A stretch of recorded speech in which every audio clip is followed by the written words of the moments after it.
Hello everyone. Last video में हमने vasodilator सारे ख़त्म कर लिए थे, ठीक है।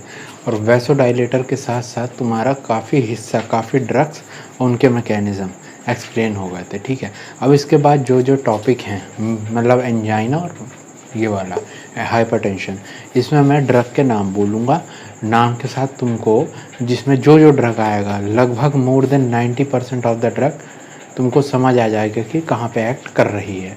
एक दो ड्रग होगी वो एंटी एरिथमिया में कवर हो जाएगी, ठीक है। तो मैं शुरू कर रहा हूँ क्या क्या ड्रग है, और कोई हाइपरटेंशन का पेशेंट आता है तो उसको मैनेज कैसे करते हैं, मैनेजमेंट बताऊँगा। तो उससे तुम्हें ड्रग के बारे में भी क्लैरिटी आएगी कि यूज़ कहाँ कर रहे हैं, ठीक। तो शुरू करते हैं। पहले एंटी हाइपरटेंसिव ड्रग्स है ना, तो कौन कौन सी ड्रग होती है वो देख लेते हैं। देखो, एक होती हैं, इसको कहते हैं फर्स्ट लाइन ड्रग, मतलब अगर अवेलेबल है तो ये वाली ड्रग यूज़ करेंगे, अगर नहीं है तो यूज़ करते हैं दूसरी सेकंड लाइन ड्रग। ये मतलब फर्स्ट लाइन अवेलेबल नहीं होगी तो इनसे काम चलाएंगे, ठीक। तो फर्स्ट लाइन ड्रग क्या क्या होती है वो, एक होती है तुम्हारी एस इनहिबिटर। एस इनहिबिटर तुमको अच्छे से बता दिए क्या होता है, कहाँ एक्ट करता है, क्या करता है, एस इनहिबिटर। और क्या बताया था मैंने, ARBs एंजियोटेंसिन रिसेप्टर ब्लॉकर, ये भी अच्छे से बता दिया था, इसका मैकेनिज्म ऑफ एक्शन समझा दिया था सब कुछ। TXA2 याद हो तुमको, TXA2 इनहिबिशन होता है, ठीक है ना, वो सब बता दिया था मैंने। फिर इसके बाद आता है CCB का full form calcium channel blocker, ठीक, ये हो गया था। और लास्ट है तुम्हारा थायजाइड्स। थायजाइड्स कहाँ पड़े थे, डायूरेटिक में, ठीक है। क्लोरथैरिडोन, हाइड्रोक्लोरथैरिडोन, है ना, वो सब ड्रग यूज़ करते हैं। तो ये देख रहे हो, ये ड्रग्स क्या हैं, सारी फर्स्ट लाइन ड्रग जिनको हम एंटी हाइपरटेंसिव यूज़ करते हैं। अब फिर जो तुम्हारी सेकंड लाइन ड्रग है, इसमें देखो क्या क्या होता है। इसमें होता है जैसे तुम्हारा बीटा ब्लॉकर। बीटा ब्लॉकर अगर तुमने ANS पढ़ा अच्छे से पता होगा, इसका मैकेनिज़्म बताने की बार बार ज़रूरत नहीं है। फिर बीटा ब्लॉकर के बाद अल्फ़ा ब्लॉकर, अल्फ़ा ब्लॉकर का पता होगा मैकेनिज़्म, अच्छे से पढ़े होंगे ANS में। फिर अल्फ़ा ब्लॉकर के बाद कौन सा होता है इसमें ड्रग, इसमें होता है तुम्हारा DRIs मतलब डायरेक्ट रेनिन इनहिबिटर, अच्छे से समझा दिया था लास्ट वीडियो में। उसके बाद क्या है अगला, उसके बाद है स्पाइरोनोलैक्टोन। ये क्या है, पोटेशियम स्पेयरिंग डायूरेटिक, इसका मैकेनिज़्म भी क्लियर है, ठीक है। इसके बाद आता है तुम्हारा मिनॉक्सिडिल। मिनॉक्सिडिल क्या था, ये भी बताया था आर्टीरियो डायलेटर में, क्या है, पोटेशियम चैनल ओपनर, ठीक। इसके बाद ये होगा ज़्यादातर, और एक आधा और होता है कभी कभी यूज़ करते हैं, अल्फ़ा-2 एगोनिस्ट, ठीक। ये भी बता दिया गया था अच्छे से। जैसे एक इसका एग्जांपल होता है क्लोनिडीन, ठीक। ये सब ANS में बहुत डिटेल सब पढ़ाया है, अगर देखना चाहें तो वहाँ देख सकते हैं, ठीक। तो ये हो गए फर्स्ट और सेकंड लाइन ड्रग। अब हम ये बताएंगे कि हम अप्रोच कैसे करेंगे किसी पेशेंट को, तो उससे तुमको समझ आएगा ये ड्रग मैं कहाँ यूज़ कर रहा हूँ, कैसे कर रहा हूँ, ठीक। अच्छा,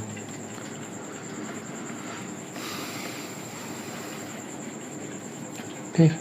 तो पहला क्या था, क्या कहते हैं, ट्रीटमेंट ऑफ हाइपरटेंशन, ठीक। ट्रीटमेंट अगर हमें करानी हाइपरटेंशन तो क्या होगा, सबसे पहले हम, जैसे तुम पे कोई पेशेंट आएगा, ठीक है, पेशेंट आएगा तो पेशेंट में तुमको क्या देखना है, किसकी एज क्या है, ठीक है। एज हम दो हिस्सों में डिवाइड कर दें, क्या एक हो सकती है, या तो यंग एज का मरीज हो सकता है या फिर ओल्ड एज का मरीज हो सकता है, ठीक। यंग ओल्ड कैसे बताएंगे, यंग ओल्ड ऐसे बताएंगे कि अगर मरीज की एज लेस देन कितनी है, लेस देन 55 ईयर्स है तो उसको कहेंगे young age, less than greater than 55 years है तो क्या कहेंगे, ओल्ड एज, ठीक।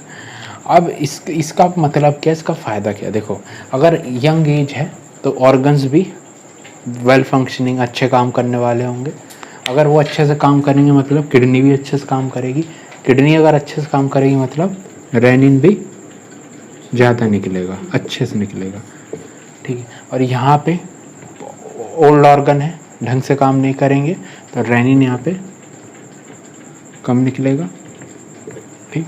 अब अगर रेनिन ज़्यादा लिख रहा है तो यहाँ पे हम क्या देंगे एज अ ड्रग, यहाँ पे हम ड्रग देंगे तुम्हारा कौन सा, यहाँ पे ड्रग ऑफ चॉइस क्या होगी, एस इनहिबिटर या फिर एंजियोटेंसिन रिसेप्टर ब्लॉकर। ये चीज़ समझ में आई क्या है। रेनिन क्या कर, रेनिन को कम करना है, एस इनहिबिटर दिया, ARB दिया, ठीक। फिर उसके बाद क्या होता है नेक्स्ट, उसके बाद इसमें क्या होगी ड्रग ऑफ चॉइस, यहाँ पे क्या है रेनिन पहले से कम है तो इससे तो कोई ये देंगे उससे कोई फ़ायदा थोड़े होगा, फ़ायदा नहीं होगा। तो उसके बाद यहाँ पे हम क्या दे सकते हैं, थायाजाइड्स और CCB कैल्शियम चैनल ब्लॉकर, अगर पेशेंट ओल्ड है, ठीक है। और इसमें भी ठीक है, ये हमने दे दिया। और क्या कर सकते हैं, अब जैसे ये अब तुमने पहले दे दिया पेशेंट को ड्रग, ठीक। अब मान लो ये ड्रग दिया या ये ड्रग दिया, ठीक है। मान इसको लेके चलते हैं, यंग पेशेंट है, इस पे दे दिया, उसको दिया। अब वो पेशेंट क्या 1 महीने तक ये दवा खाता रहा, उसको कोई फ़ायदा नहीं हुआ 1 महीना, नॉट रिस्पॉन्डेड फॉर 1 मंथ।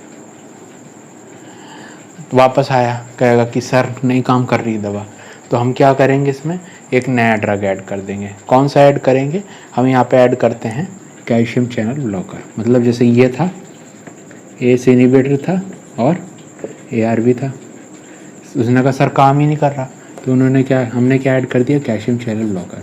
फिर पेशेंट आया, 1 महीना खाता रहा दोनों दवा, खाता रहा, कोई फ़ायदा नहीं हुआ मान लीजिए, तो not responding for again 1 month, नहीं रिस्पॉन्ड किया।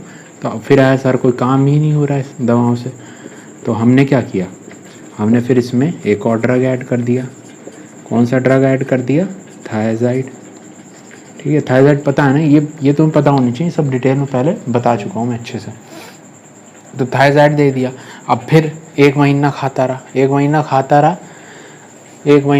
रहा, तो उसकी वजह से क्या होगा कि जैसे ही यहाँ पे भी नहीं रिस्पॉन्ड किया, मान लो 1 महीना, अब नहीं रिस्पॉन्ड किया तो हमने क्या किया, इसमें एक और ड्रग ऐड कर दिया। कौन सा, एस इनहिबिटर ARB, ठीक, प्लस ये तो चल ही रहा था सब, थायाजाइड। अब हमने नई ड्रग ऐड की, वो थी कौन सी, पोटेशियम स्पेयरिंग डायूरेटिक, नाम क्या है उसका, स्पाइरोनोलैक्टोन। हाँ, तो ये मेथड होता है किसी भी पेशेंट को ड्रग प्रिस्क्राइब करना, मोस्टली इसी में ही ट्रीट हो जाता है। लेकिन अगर नहीं कर रहा है तो यहाँ तक हम जाते हैं। और ऐसा केस जहाँ पे ये भी चारों ड्रग्स देनी पड़ रही है, ऐसे को, इस टाइप के हाइपरटेंशन को हम कहते हैं रेजिस्टेंट हाइपरटेंशन। मतलब रेजिस्टेंट हाइपरटेंशन में कौन सी नई ड्रग ऐड कर रहे हैं, स्पाइरोनोलैक्टोन, ठीक है। तो ये ट्रेंड पूरा चलता है और इस ट्रेंड पे हम ट्रीटमेंट देते हैं, ठीक है। ये पूरा मैनेजमेंट हो गया, तो इससे तुमको पिक्चर क्लियर होगी कि कहाँ पे कौन सा ड्रग यूज़ हो रहा है, ठीक है। अब इसके बाद हम देखते हैं कि अगर हाइपरटेंशन के साथ कोई और दिक्कत है तो वहाँ पे हम कौन सी ड्रग यूज़ करेंगे, ठीक है। तो ये बेसिक हो गया। अब इसमें एक एक ड्रग जो है, जैसे बीटा ब्लॉकर है वो एड्रीनर्जिक में कवर होगी, अल्फा ब्लॉकर वो भी एड्रीनर्जिक में अच्छे से कवर है, ठीक है। जैसे बीटा ब्लॉकर देख लो, बीटा ब्लॉकर में क्या होता है, बीटा 1 सेलेक्टिव है ना, बीटा 1 सेलेक्टिव क्या कराते के एग्जाम्पल जैसे सेलिप्रोलोल, मेटाप्रोलोल, ये सब क्या कराते हैं, हार्ट में बीटा 1 रिसेप्टर को ब्लॉक कर देते हैं, जिसकी वजह से ब्रेडिकार्डिया हो जाता है, कॉन्ट्रैक्टिलिटी घट जाती है, कार्डियक आउटपुट घटता है ना। तो ये सब चीज़ें डिटेल में कहाँ पढ़ाई गई है, ANS में, ठीक। तो यहाँ हम क्या कह रहे हैं, treatment of hypertension with morbidities, ठीक है। अच्छा, मान लो एक पेशेंट को है हाइपरटेंशन प्लस डायबिटीज़ मेलाइटस, ठीक। तो इस केस में क्या देंगे, हमने बताया था हाइपरटेंशन डायबिटीज़ मेलाइटस में कौन सी ड्रग बहुत अच्छे से काम करती है, उसका नाम क्या है, एस इनहिबिटर। एस इनहिबिटर क्या करती है, डायबिटिक नेफ्रोपैथी को डिले करती है। किसको डिले करती है, डिले डायबिटिक नेफ्रोपैथी, ठीक। प्लस हाइपरटेंशन, हाइपरटेंशन को भी ये ड्रग क्या करेगी, कम करेगी, इसको भी डिले कर रही है। तो एक दवा से दोनों बीमारियों में रिलीफ मिल रहा है, इसलिए इस केस में क्या है drug of choice, ACE inhibitor. और अब मान लो किसी को क्या है, CKD है, CKD मतलब क्रॉनिक किडनी डिजीज, प्लस क्या है उसको, हाइपरटेंशन। तो इस केस में क्या हम देंगे, इस केस में अगेन देंगे एस इनहिबिटर। क्यों, एस इनहिबिटर क्या करेगा, क्रॉनिक किडनी डिजीज़ में जो जैसे किडनी में क्या होता है, ग्लोमेरुलस, तो ग्लोमेरुलस के डिस्ट्रक्शन को डिले कराता है, रोकता है। CKD में दे सकते हैं, और कहाँ दे सकते हैं, in case of nephrotic syndrome, nephrotic syndrome फिर से क्या दे रहे हैं, एस इनहिबिटर, ठीक है। तो ये चीज़ें हो गई एक टाइप से। अच्छा, इसके बाद मान लो कि किसी पेशेंट को, ये हो गया फर्स्ट केस है ना, फर्स्ट केस। अब सेकंड केस मान लो, सेकंड केस में क्या है, मान लो किसी पेशेंट को है हाइपरटेंशन, हाइपरटेंशन के साथ उसको है ऑस्टियोपोरोसिस, ऑस्टियोपोरोसिस। तो अब देखो हमें कोई ऐसी दवा देनी है जिससे क्या हो, हाइपरटेंशन भी ठीक हो जाए, ऑस्टियोपोरोसिस भी ठीक हो जाए। तो इस केस में ड्रग ऑफ चॉइस क्या हो सकती है, तो एक चीज़ मैंने डायूरेटिक में बताई थी, जो थाइआज़ाइड डायूरेटिक होते हैं वो क्या कराते हैं, वो सोडियम कैल्शियम एक्सचेंजर को एक्टिवेट कराते हैं, जिसकी वजह से कैल्शियम एब्जॉर्प्शन बढ़ जाता है ब्लड में। तो अगर एक बार मान, हमने क्या बताया था, ये यहाँ पे एक चैनल होता है, मतलब ये सेल है, ये ट्यूब्यूल है, यहाँ पे क्या है, सोडियम है, यहाँ ठीक है एक्सचेंजर है मान लो, ठीक है। तो क्या होता है कि यहाँ पे सोडियम कम होने लगता है, जिसकी वजह से सोडियम कैल्शियम एक्सचेंजर एक्टिवेट होता है। तो वो क्या करता है, सोडियम यहाँ भेजता है और कैल्शियम को इधर ले आता है, ठीक है। यहाँ क्या है, ये है ब्लड वेसल, ठीक है, ये ब्लड वेसल। तो कैल्शियम को इसमें ला रहा है, ठीक है, और यहाँ से कैल्शियम यहाँ पे आएगा, है ना। तो जब कैल्शियम को कहाँ पे ला रहा है, ब्लड वेसल में।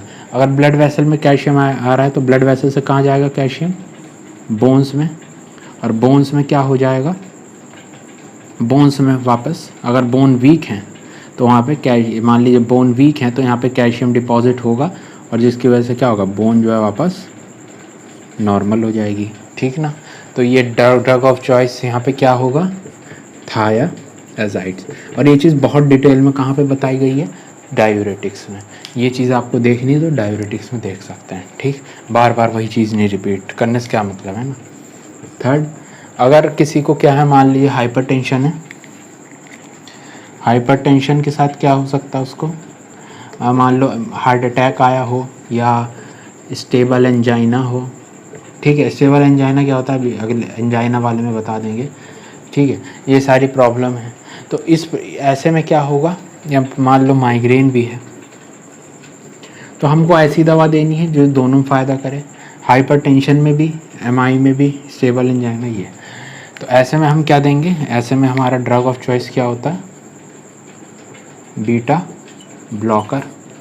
देखो क्या होगा, बीटा ब्लॉकर क्या करेगा, बीटा ब्लॉकर तुम्हारे हार्ट की कॉन्ट्रैक्टिलिटी को घटा देगा। हार्ट की कॉन्ट्रैक्टिलिटी को अगर घटा देगा, ठीक है, बीटा ब्लॉकर क्या करता है, बीटा 1 रिसेप्टर को इनहिबिट करेगा। जैसे बीटा 1 रिसेप्टर को इनहिबिट करेगा उसकी वजह से क्या होगा, हार्ट की कॉन्ट्रैक्टिलिटी कम हो जाएगी, हार्ट का कॉन्ट्रैक्शन फोर्स कम हो जाएगा। एक बार अगर हार्ट का कॉन्ट्रैक्शन फोर्स यानी उसकी मेहनत कम हो गई तो उसकी डिमांड भी कम होगी, है ना। जैसे कोई इंसान बहुत मजदूरी कर रहा है तो उसको खाना ज़्यादा चाहिए होगा, तो हार्ट अगर मेहनत कम करेगा तो उसको खाना कम चाहिए होगा। खाना क्या होता है हार्ट के लिए, ऑक्सीजन। तो स्टेबल एंजाइना में बीटा ब्लॉकर क्या करेगा, डिक्रीज कर देगा ऑक्सीजन की डिमांड, और जैसे ही ऑक्सीजन की डिमांड कम होगी तो स्टेबल एंजाइना में रिलीफ मिलेगा, ठीक। और हाइपरटेंशन को हमने पढ़ा ही था, बीटा ब्लॉकर क्या करता है, कम करता है। तो दोनों केस में क्या हो रहा है, फ़ायदा हो रहा है। तो इसलिए ड्रग ऑफ चॉइस क्या है, बीटा ब्लॉकर। तो ये 3 केस हमने बताए कहाँ पे क्या क्या यूज़ करेंगे, ठीक है। एक आध केस और है, यहाँ पे लिख देते हैं। जैसे जो फोर्थ केस है हमारा, मान लो किसी पेशेंट को हाइपरटेंशन है प्लस उसको है बीपीएच। बीपीएच को काफ़ी डिटेल से बताया था अगेन एएनएस में। बीपीएच क्या होता है? Benign prostatic hyperplasia. ठीक, इस केस में ड्रग ऑफ चॉइस क्या होगी? ड्रग ऑफ चॉइस ऐसी ड्रग होगी जो ड्रग ऑफ चॉइस क्या होती है? ड्रग ऑफ चॉइस ऐसी ड्रग होगी जो दोनों में फ़ायदेमंद हो। तो हम क्या देंगे? Alpha blocker. अल्फ़ा ब्लॉकर क्या करेगा? हाइपरटेंशन को तो कम करता ही है, ठीक है। क्या करेगा? अल्फ़ा, जो अल्फ़ा वो होता है अल्फ़ा 1 रिसेप्टर ब्लड वेसल पे, उसको जाके ब्लॉक कर देगा, जिसकी वजह से क्या होगा? वैसो डायलिटेशन होगा। और दूसरा क्या है?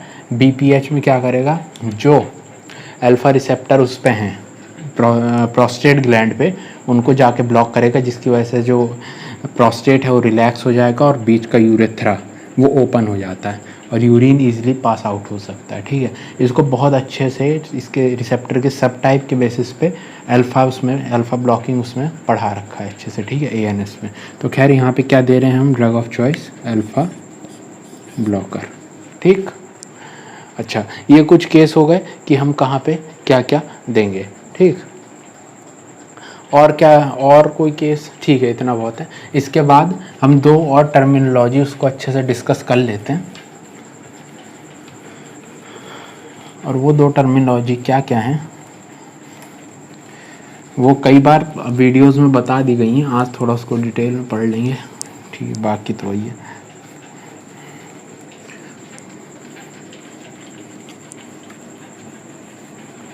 ठीक है, दो क्या चीज़ थी? एक चीज़ थी हाइपरटेंसिव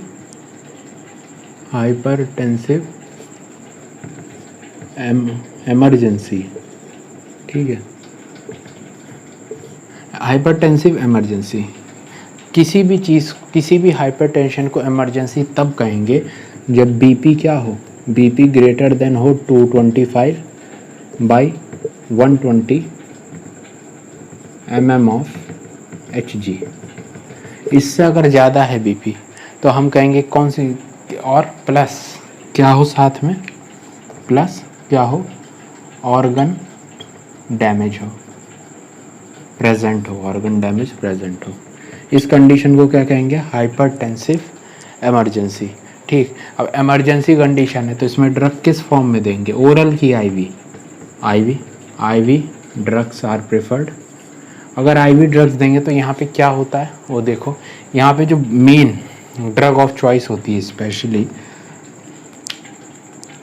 ड्रग ऑफ चॉइस है, वो होती है तुम्हारी एक कैल्शियम चैनल ब्लॉकर जिसका नाम है निकार्डिपिन,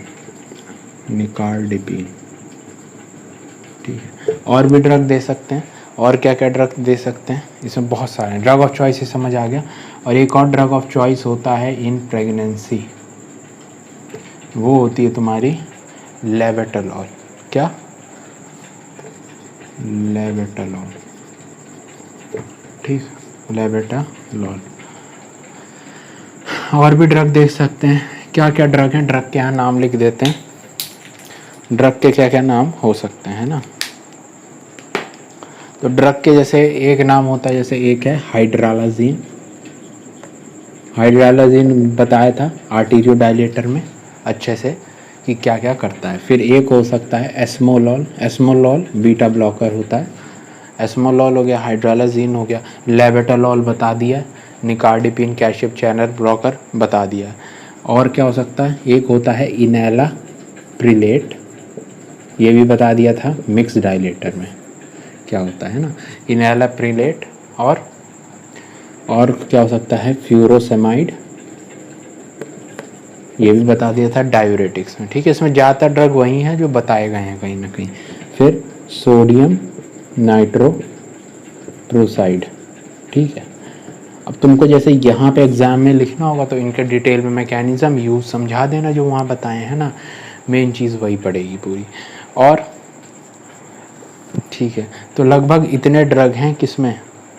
इसमें, ठीक। एक आधे और हो सकते हैं। कभी कभी क्या है कि निकार्डिपिन हो गया, कभी कभी क्या है ड्रग होता है क्लेविडिपिन, ठीक है। ये भी क्या है, एक टाइप का नॉन DHP, DHP है, DHP CCB calcium channel blocker होता है। ठीक, तो ये हो गया हाइपरटेंसिव अर्जेंसी। ठीक है, हाइपरटेंसिव इमरजेंसी के बाद हम पढ़ने जा रहे हैं हाइपरटेंसिव इमरजेंसी के बाद हम पढ़ेंगे कौन सा ड्रग, वो है, इसके बाद हम एक और टर्मिनोलॉजी देखेंगे छोटी सी, वो है हाइपरटेंसिव अर्जेंसी। क्या देखेंगे, हाइपरटेंसिव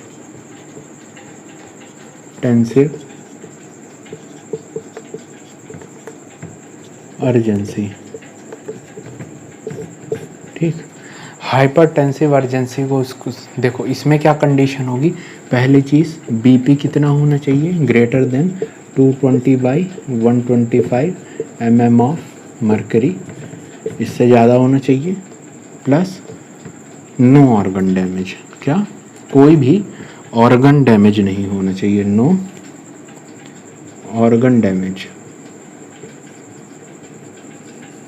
ठीक, ये कंडीशन होती है हाइपरटेंसिव अर्जेंसी की। अब इसमें क्या है, इमरजेंसी नहीं है, तो यहाँ पे कैसी ड्रग देंगे, आईवी की ओरल, आईवी कहाँ देता है हमेशा, इमरजेंसी के केस में ज़्यादातर, तो यहाँ पे क्या देंगे, oral drugs, oral drugs prefer करी जाती है। ठीक, ओरल ड्रग्स देंगे, प्रीफर के दें। और यहाँ पे ड्रग ऑफ चॉइस क्या होती है, ड्रग ऑफ चॉइस है तुम्हारी, वो है एक अल्फ़ा ब्लॉकर, या अल्फ़ा 2 एगोनिस्ट है, जिसका नाम क्या होता है, क्लोनिडीन। ठीक, ये हो गई ड्रग ऑफ चॉइस। ठीक है, और भी हो सकती हैं, जैसे कैप्टोप्रिल भी यूज़ दे सकते हैं, कैप्टोप्रिल। ठीक, कैप्टोप्रिल दे दिया, और क्या दे सकते हैं, निफेडिपिन, निफेडिपिन ये क्या है, ये कैल्शियम चैनल ब्लॉकर है। कैप्टोप्रिल मैंने ये सब बता दिए ड्रग का पहले। ठीक है, ये मैंने ANS में बता दिया था, ये ड्रग मैंने फिर मिक्स डायलेटर में बता दिया, ये मैंने आर्टीरियल डायलेटर में अच्छे से बता दिया। ठीक है, तो तुमने अगर वो वैसो डायलेटर अच्छे से किया तो ज़्यादातर ड्रग यहाँ पे तुमको समझ में आएगी क्या क्या करा रही होगी। ठीक है, तो इस पॉइंट पे आके तुम्हारा जो मेन पार्ट है हाइपरटेंशन का, वो ख़त्म होता है। अब जैसे मैंने क्या है, काफ़ी छोटे में चीज़ कंप्लीट करा दी है, लेकिन अब तुम देखो ये जो जितनी ड्रग है, इसका एक बार मैकेनिज़्म पहले ही बता दिया गया है। अब उसको बार बार वही रिपीट करना अच्छा नहीं लगता। और अगर तुमको कहीं पे लिखना है, तो तुम क्या करना कि जो भी ड्रग यहाँ पे दी है उसका मैकेनिज़्म यहाँ पे साथ में लिख देना, मैकेनिज़्म यूज साइड इफ़ेक्ट। ठीक, तो उससे क्या होगा कि मतलब एंटी हाइपरटेंसिव्स क्या हो जाएंगे, वहाँ पे एज ए नोट कंप्लीट हो जाएगा। ठीक, तो यहाँ पे इस पॉइंट पे एंटी हाइपरटेंसिव ड्रग्स अपना ख़त्म होता है। इसके बाद 2 टॉपिक बचते हैं CVS में, और वो है तुम्हारा, एक तो है एंटी एंजाइनल और दूसरा है तुम्हारा एंटी एरिथमिक। ये दोनों कंप्लीट करेंगे, CVS ख़त्म। Okay, thank you very much.